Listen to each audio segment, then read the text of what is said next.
ho tayo ng final reminders kaugnay ng barangay at SK elections. Kasama natin ang election lawyer na si Attorney Emil Marañon. Good morning, Attorney Emil.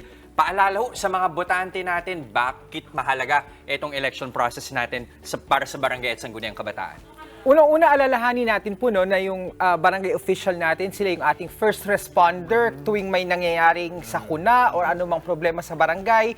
So piliin po natin yung ating barangay officials na hindi nawawala after ng eleksyon. So pumili tayo ng maayos because remember, ilang taon din natin silang makakasama sa barangay. So pumili tayo ng maayos. And remember po, hanggang alas 3 lang ng hapon yung botohan ngayong hapon. So pumila tayo ng maaga po at saka pumili tayo ng maayos. So, ano pa yung dapat nating asahan, no? Bukod sa hindi nawawala tuwing sakuna, paano kung yung sabihin natin, laging may amba, may padalang ayuda o ano? Ayan, paano yung mga ganun? Opo, actually dapat mas matakot po tayo kung namimili ng boto ang ating mga kandidato because precisely ang tanong dyan, saan nila at paano babawiin nila yung ginastos nila ngayong eleksyon. So, baka ang ending niya po niyan, baka magnakaw lang din po sila sa bayan. So, mas mahirap po yun. Okay. Napakaganda mga paalala muli sa mga kapatid nating boboto hanggang alas 3 ngayong araw. Samantalahin na yung pagkakataon nito. Muli, maraming salamat, Attorney Emil.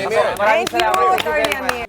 Mga kapatid, Justin Quirino po. Masayang kwentuhan at makapulahang informasyon ang hatid namin tuwing umaga. Kaya mag-subscribe na at mag-follow sa social media pages ng News 5.